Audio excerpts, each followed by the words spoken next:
다 같이 오늘 하나님께서 우리들에게 주시는 말씀을 받들어 봉독하겠습니다. 술 취하지 말라. 이는 방탕한 것이니 오직 성령으로 충만함을 받으라. 베드로가 이르되 너희가 회개하여 각각 예수 그리스도의 이름으로 세례를 받고 죄의 사함을 받으라. 그리하면 성령의 선물을 받으리니 이 약속은 너희와 너희 자녀와 모든 먼데 사람 곧 주 우리 하나님이 얼마든지 부르시는 자들에게 하신 것이라 하고 또 여러 말로 확증하며 권하여 이르되 너희가 이 패역한 세대에서 구원을 받으라 하니 그 말을 받은 사람들은 세례를 받음에 이날의 신도의 수가 3,000이나 더하더라. 아멘. 여러분 모두에게 말씀의 은혜가 충만하시기를 바랍니다. 아멘.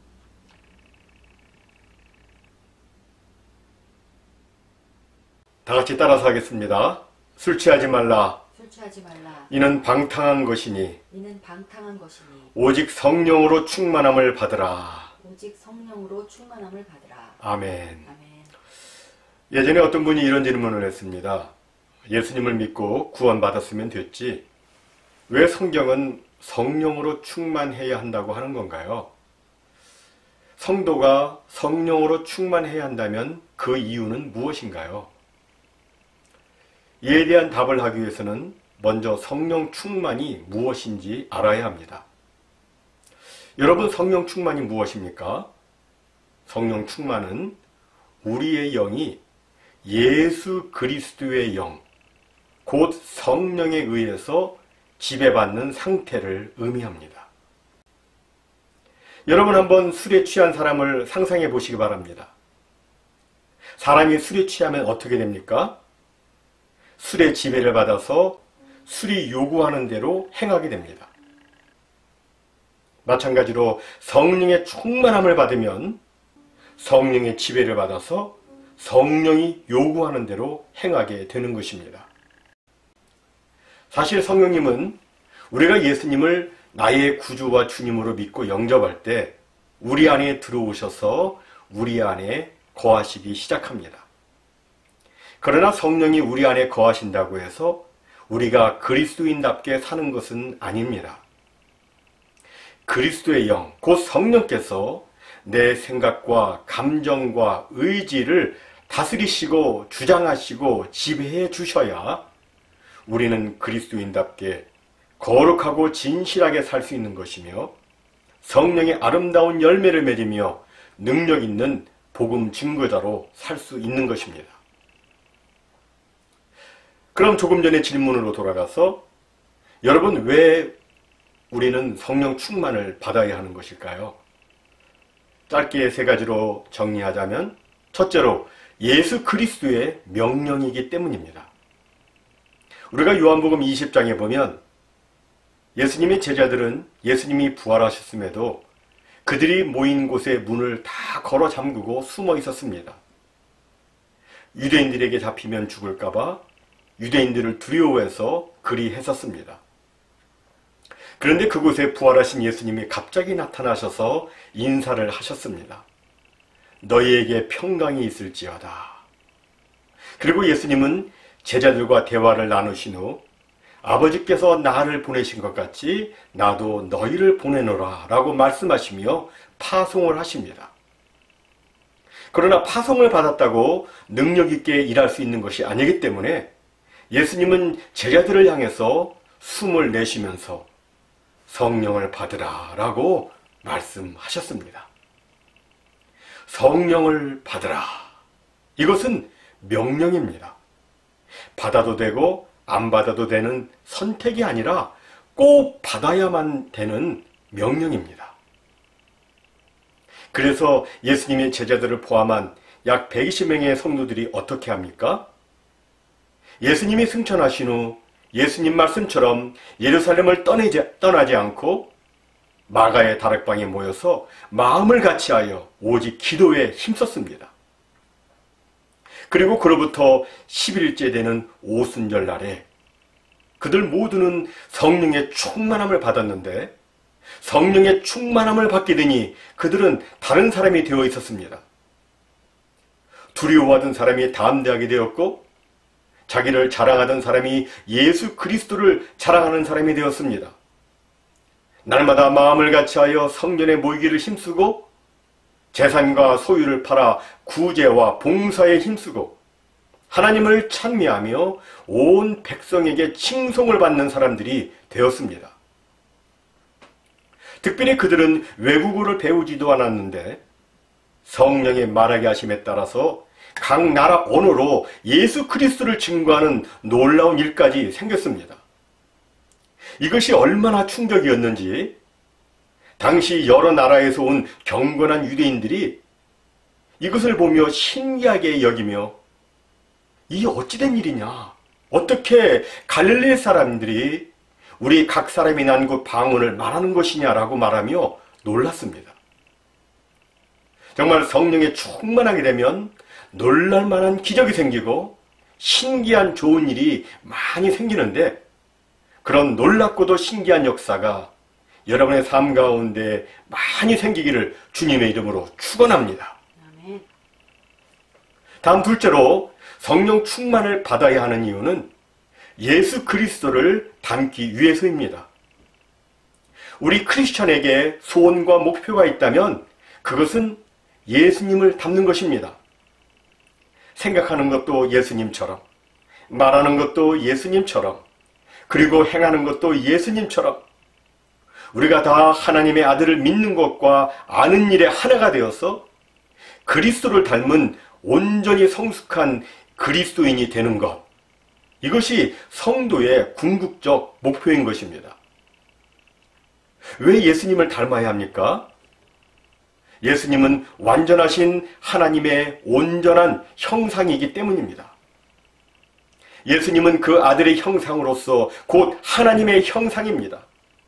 예수 그리스도의 모습은 하나님의 모습입니다. 본래 하나님을 본 사람이 없지만 아버지의 품속에 있는 독생하신 하나님, 곧 예수님이 하나님의 모습을 나타내 보이셨습니다. 따라서 예수님을 닮는다는 것은 하나님을 닮는다는 것이며 예수님을 닮아야 신의 성품, 곧 하나님을 닮은 자가 되어 하나님께서 기뻐 원하시는 거룩하고 영광스러운 존재가 되는 것입니다. 그리고 이렇게 되어야 하나님께서 당신의 자녀들을 위해서 준비하신 하늘의 영광스러운 기업을 받아 누리게 되는 것입니다. 따라서 성도는 무슨 일이 있어도 예수 그리스도를 닮아야 하는데 어떻게 예수님을 닮은 사람이 될 수 있는가? 그것은 바로 그리스도의 영, 곧 성령의 충만함을 받는 것입니다.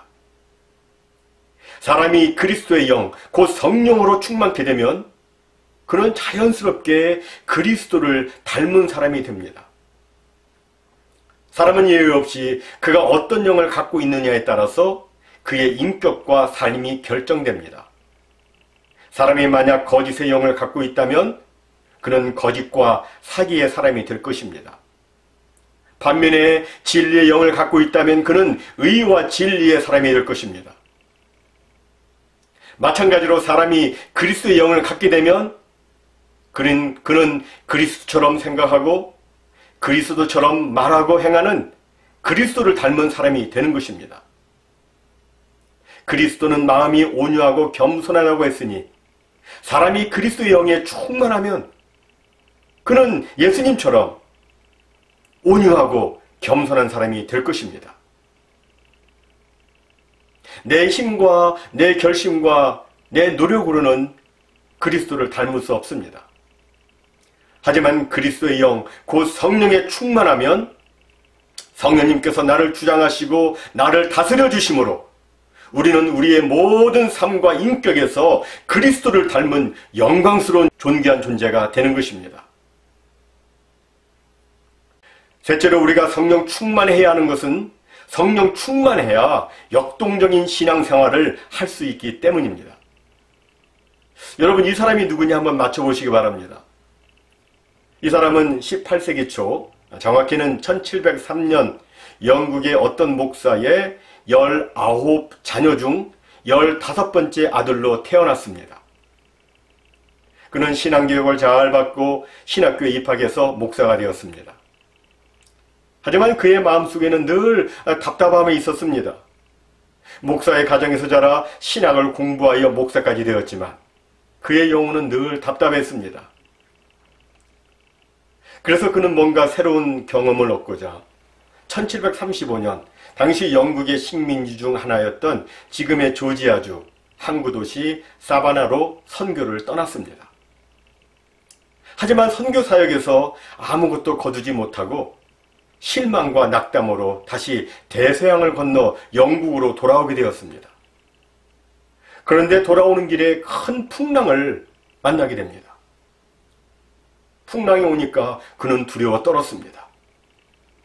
목사지만 죽을까봐 두려워했습니다. 하지만 다른 한쪽을 보니 거기에서도 몇몇 그리스도인들이 있는데 그들은 그 풍랑 앞에서도 매우 침착하게 시편을 찬송하며 기도를 하는데 그들을 보니 그토록 담대할 수 없었습니다. 누구인가 봤더니 모라비안 교도들이었습니다.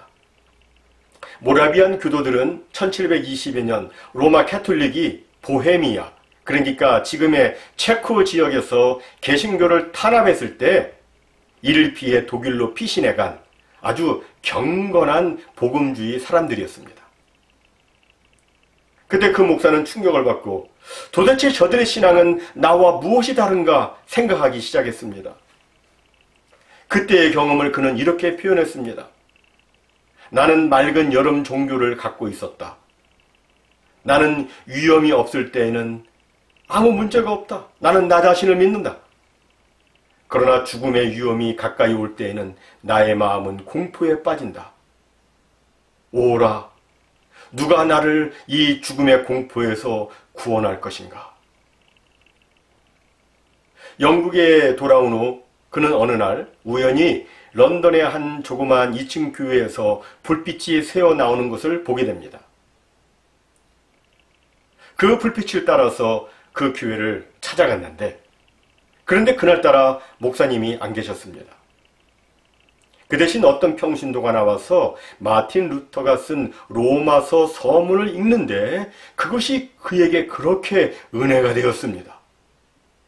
마음이 뜨거워지고 죄가 회개되고 눈물이 나고 정말 엄청난 감동이 그에게 몰려왔습니다. 그에게 성령께서 임하신 것입니다. 그때 그는 거듭남이라는 것을 경험하게 됩니다.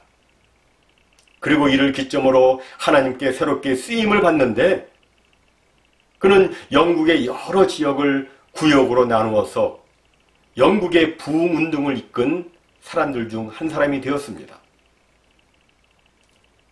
여러분, 이 사람이 누구입니까? 그는 바로 존 웨슬레입니다. 존 웨슬레는 성령의 충만함을 받기 전 단순한 직업적인 목사였습니다. 하지만 성령의 충만함을 받고 난 후 그는 전혀 다른 사역을 하게 되었고 전혀 다른 인생을 살게 되었습니다.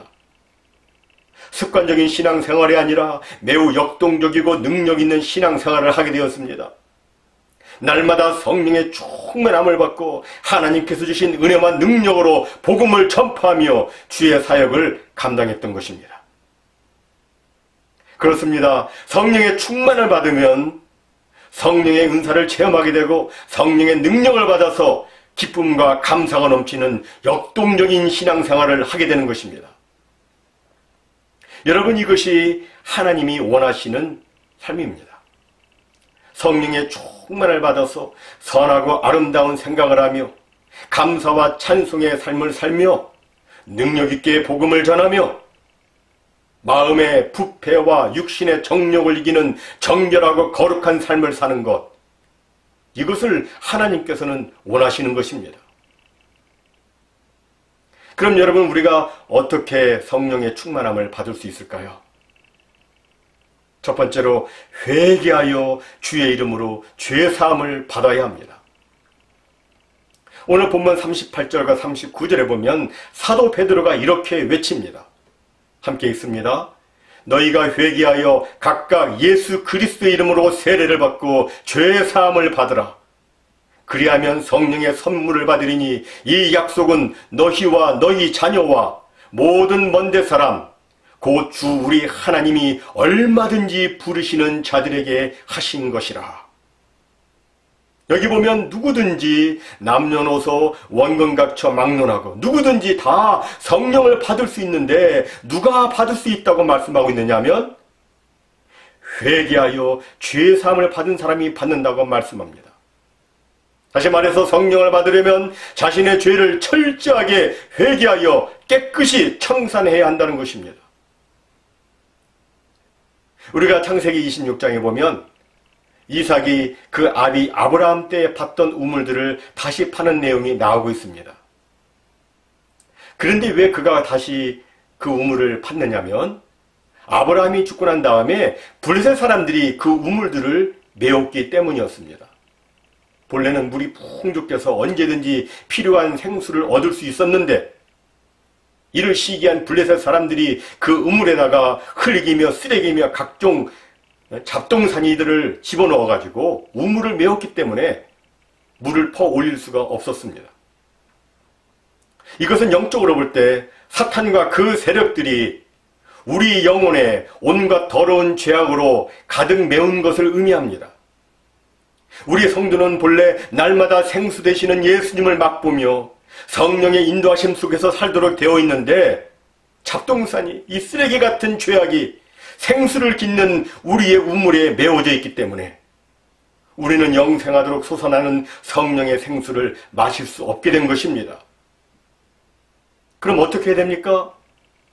우리는 영적 물줄기를 막고 있는 그 더러운 요소들, 그 죄악의 쓰레기들을 제거해야 하는 것입니다. 이삭이 블레셋 사람들이 쳐넣었던 각종 잡동사니 쓰레기들, 그 쓰레기들을 하나씩 하나씩 꺼내어서 깨끗이 제거함으로 다시금 하나님의 옛 물줄기를 만졌던 것처럼 우리도 우리의 죄악된 요소들을 다 회개함으로 신령한 성령의 물줄기를 다시 만나야 하는 것입니다. 사랑하는 성도 여러분, 영생하도록 솟아나는 성령의 충만함의 비결은 바로 우리의 죄악을 제거하는 데 그 키가 있는 것입니다. 성령 충만을 받으려면 곧 그리스도 영의 지배를 받으려면 반드시 회개하여 주의 보혈로 죄 씻음을 받아야 하는 것입니다. 다음 두 번째로 성령을 받으려면 성령을 구해야 합니다. 누가복음 11장 9절 이하에서 예수님께서는 이렇게 말씀하셨습니다. 내가 또 너희에게 이르노니 구하라 그러면 너희에게 주실 것이요 찾으라 그러면 찾아낼 것이요 문을 두드리라 그러면 너희에게 열릴 것이니 구하는 이마다 받을 것이요 찾는 이는 찾아낼 것이요 두드리는 이에게는 열릴 것이니라. 너희 중에 아비된 자로서 누가 아들이 생선을 달라 하는데 생선 대신에 뱀을 주며 알을 달라 하는데 전갈을 주겠느냐. 함께 읽습니다. 너희가 악할지라도 좋은 것을 자식에게 줄 줄 알거든 하물며 너희 하늘 아버지께서 구하는 자에게 성령을 주시지 않겠느냐 하시니라.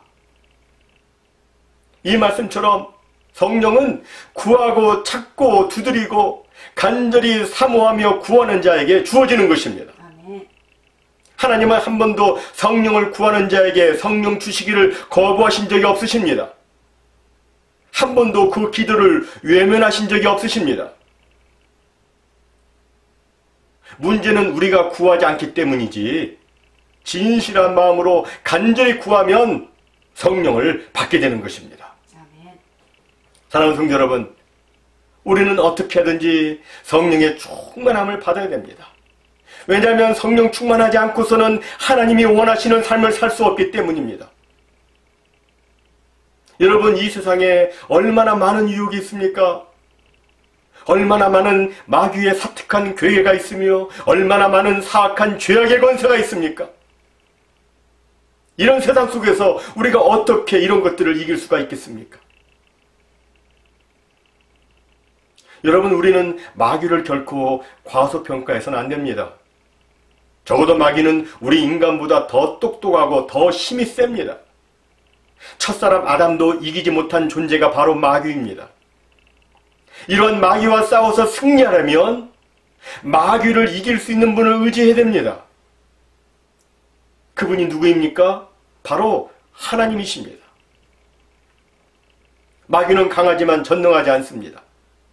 마귀는 지혜롭지만 전지하지는 않습니다. 마귀는 여기저기 신속하게 다닐 수 있지만 어디에나 있지는 못합니다. 하지만 하나님은 전지전능하시며 어디에나 계십니다. 따라서 우리가 성령의 충만함을 입으면 우리는 언제 어디서든 하나님의 도움을 받아서 영적 싸움에서 승리하게 되는 것입니다. 아멘. 그런데 오늘날 보면 성령에 관심이 없는 시대가 되고 말았습니다. 요즘 사람들은 성령보다는 다른 데 관심이 더 많습니다. 건강과 재테크, 자녀 교육과 패션과 정치와 연애, 음식, 스포츠, 오락에 관심이 많습니다. 글로벌 시대에 어떻게 살아야 될 것인가에 대한 관심이 많고 각종 뉴스와 새로 나온 게임과 오락과 전자기기에 관심이 많습니다. 하지만 우리의 믿음의 동력이며 우리 믿음 생활을 가능하게 하고 우리를 승리하게 하는 성령 충만에 관해서는 관심이 별로 없습니다. 어떻게 해서 이런 현상이 생긴 것일까요? 왜 세상 것에는 그토록 관심이 많고 많이 알고 있는데 왜 성령에 대해서는 관심이 없는 것일까요? 저는 이것이 사탄의 전략이라고 생각됩니다. 사탄은 우리의 심령밭에 너무나도 많은 잡동사니 세상의 가라지들을 뿌려놓았습니다. 우리가 방심하고 있는 사이, 우리가 잠들어 있는 사이 살금살금 우리에게 다가와서 갖가지 가라지를 우리의 심령밭에 뿌려놓았습니다. 이게 자라니까 정신이 없는 거예요. 그래서 우리의 정신을 아주 산만하게 만들어서 하나님께 집중하지 못하게 만들어 놓은 것입니다. 사랑하는 성도 여러분, 지금 이 시대는 영적으로 매우 심각한 시대입니다. 이런 이 시대에 우리가 그리스도의 영으로 충만하지 않으면 우리는 제대로 된 신앙생활을 할 수 없습니다. 성령에 충만하지 않으면 진정된 성도의 삶을 살 수 없고 능력 있는 그리스도인이 될 수 없습니다. 말은 하나님의 자녀인데 하나님의 자녀답게 살 수가 없습니다. 이런 이때에 주님께서 우리에게 말씀하십니다. 성령을 받으라. 성령에 충만하라. 사랑하는 성도 여러분, 성도는 무엇으로 삽니까? 성도는 성령으로 삽니다. 성도들은 밥으로만 사는 것이 아니고 성령의 능력으로 사는 것입니다. 날마다 성령에 충만해야 성도는 성도답게 살 수 있고 하나님의 놀라운 능력과 신령한 은혜와 풍성한 축복을 맛보며 살 수 있는 것입니다. 모쪼록 오늘 성령 강림주의를 맞아서 우리 모두에게 성령의 충만함의 역사가 나타나기를 간절히 소원합니다. 아멘. 세상 술에 취해서 비틀비틀 방황하며 방탕하게 사는 것이 아니라 주님의 말씀 듣고 늘 성령으로 충만한 삶 살기를 바랍니다. 아멘. 그래서 우리의 삶과 우리의 인격 모든 부분이 예수 그리스도를 그대로 닮아서 날마다 승리하며 날마다 하나님께 큰 영광 올려드리는 우리 모두가 다 되시기를 주님의 이름으로 축원합니다. 아멘. 아멘.